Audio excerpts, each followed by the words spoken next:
Just going to try to finish doing this class we were doing earlier. What we're doing is the inventory management, tracking procedures and forms that we do for daily operations and for resupply. All right, so let's get started. All right, the forms.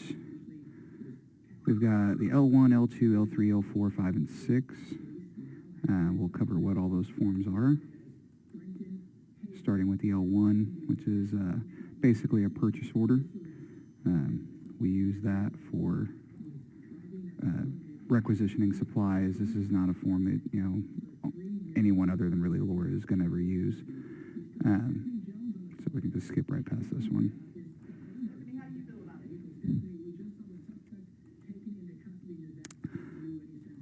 Form L2. It is your crew's responsibility to verify the correctness of information on this form. If the information is incorrect, it must be corrected prior to returning it to the logistics manager. After the L2 form has been verified as correct by the crews, it is a responsibility to return the form to the logistics manager either by mail or in person within 24 hours of receipt of the form. The L2 form should be submitted via paper copy, numbers format, or Excel format only. The L2 must be signed by both involving parties upon delivery and receipt of the incoming supplies. This form is going to be kept on file by us here at the office for at least 1 calendar year. All right. Make sure that your station is the one that's marked, that you have the proper date on it. Verify the description and quantity of each item is correct, then place your initials in the confirmation column. If there are no mistakes, what you can do is you can initial once here and then draw a line down through all the items after you verify them and initial at the bottom, so you don't have to initial every one. If something is incorrect or we don't have something that we say is there or something that is there that we didn't say was there, you can either cross it out or add it. Just put your initials next to it so we know who corrected it. When you have all your items verified, print and sign your name at the top of the document. This form again needs to be scanned and emailed to mcknightl@smeardonemsok.com or myself at waltersh@smeardonemsok.com.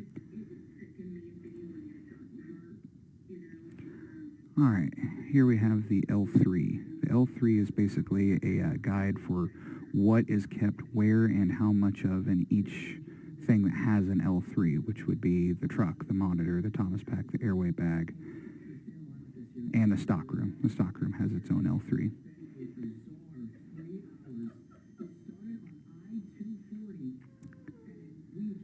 Okay, how to complete an L3 form. This is done as a end-of-month inventory, or if we have to do a on-the-spot inventory, this is what you're going to use to do the inventory. Make sure you have what date it's being done right here. Print and sign whoever's doing the inventory, whoever's taking responsibility for it. Then you have your quantity on hand, the expiration date of how much you have on hand. Oh, sorry. And the quantity to expire, the next quantity up to expire. So say you have one that expires, 3 of 14 and some that expire, in 2020. However many you have expiring first is what we want in the quantity to expire.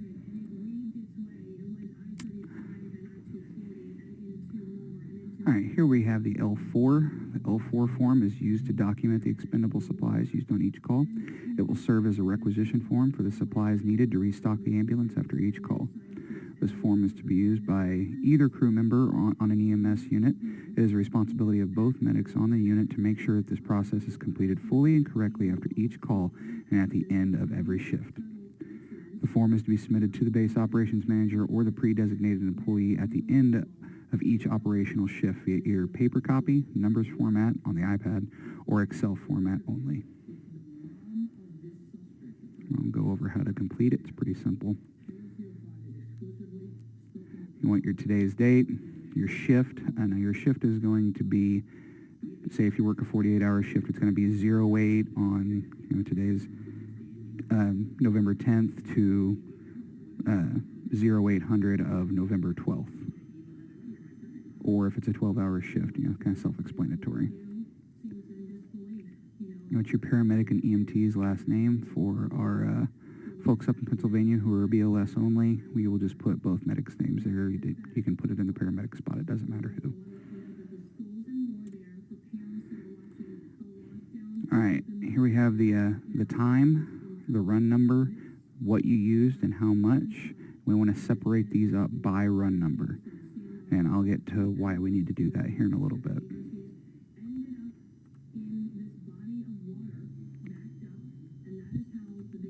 And then you want to, whoever it was submitted to, this needs to be your supervisor, your base operations manager, or whoever is taking responsibility for that, who's been designated by the base operations manager to do that, who it's being handed over to, because they are going to be filling out our next form that we're about to cover. As you can see here in the bottom, it says entered into L5.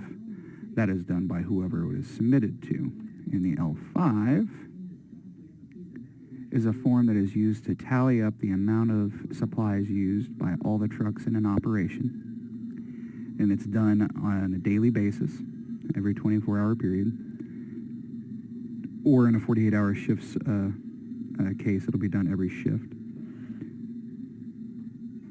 The L5 form is to be submitted in numbers format, and Excel format, or a paper copy only. This form should not be modified without an approved L6 form from the logistics department. We have our location, our unit number. That'll be how many units you have underneath you. So like up in Pennsylvania, we'll have 628 and 629 there. Out in Yukon right now, this would be 26 and 27. This is done by the base operations manager, or whoever he or she designates in his or her stead.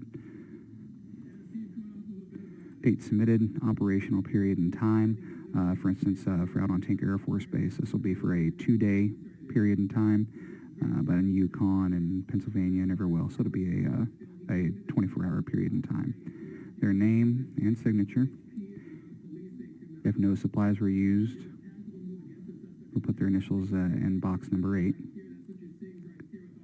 And then we have the quantity removed from the stock room to restock the units. All of these numbers are going to be tallied from the individual L4s that were on that operational period.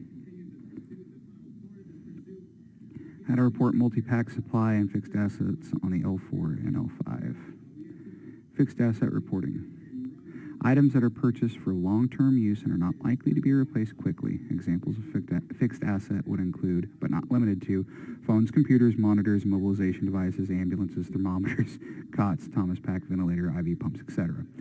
The only time that you would include a fixed asset on your L4, L5 form would be if the item was left at the hospital, i.e. like backboards, KEDs, mega movers, damaged and pulled from the stock or lost, in turn causing you have to get a new asset from the storeroom and place it in your ambulance. If an asset is lost, damaged, or stolen, it is your responsibility to immediately complete an incident report on the 9th brain and to immediately inform your supervisor of the incident. If an asset is left at the hospital, it is your responsibility to complete an IR about the item or the items that were left and contact your immediate supervisor directly after the call.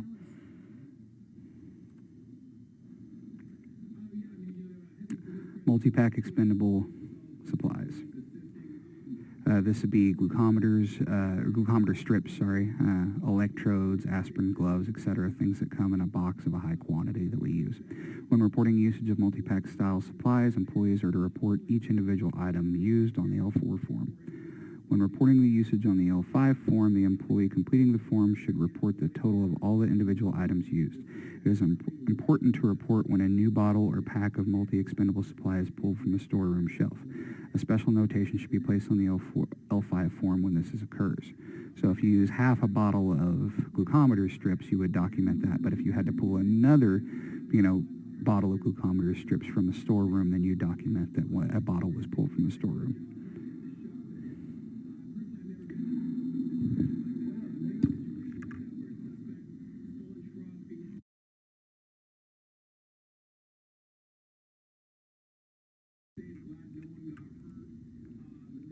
All right.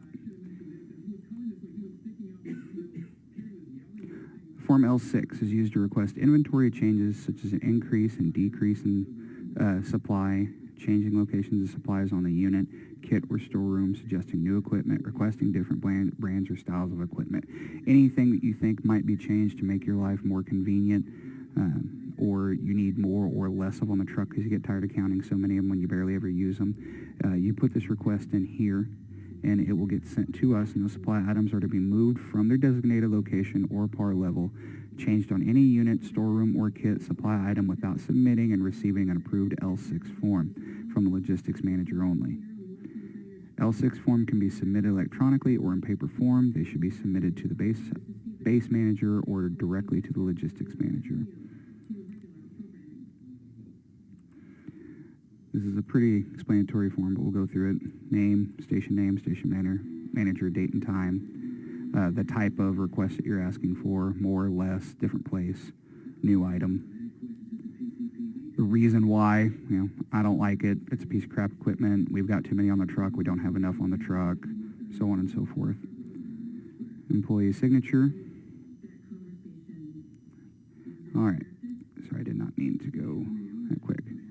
Logistics manager will have 7 to 10 business days to review and respond to the request. The approved or rejected L6 form will be returned to the base manager. The base manager will then provide the submitting employee with a response. If we think it's right, we'll tell you we'll work on changing that. If we don't see it being feasible or cost effective, then we'll just simply say, sorry, that's not going to fly.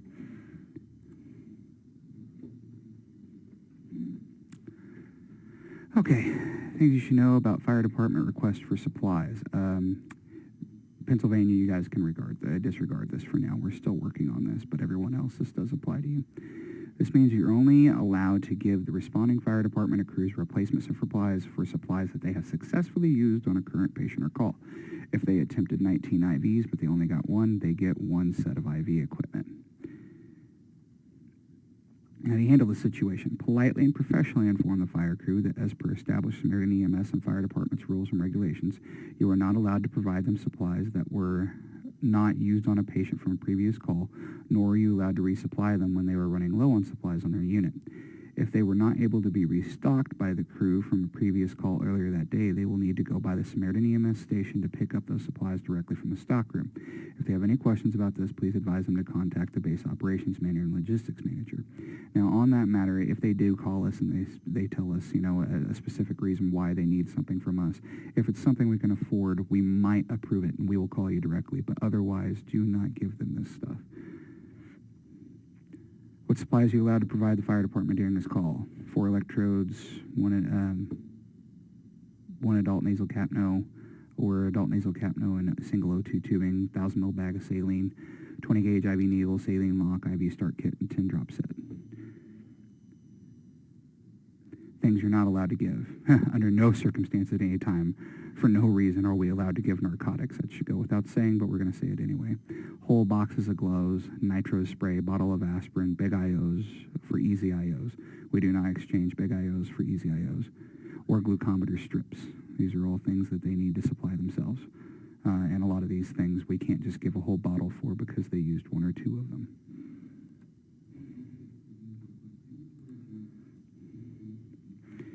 If there are any questions, please don't hesitate to call Laura McKnight at McKnight@SamaritanEMSOK.com or myself at WaltersH@SamaritanEMSOK.com. We'll take your call as soon as we can. I'm pretty good at answering the call at night, and so is Laura, and we'll help you out with it. I hope you enjoyed the live broadcast. I don't think but more than a few people hopped on.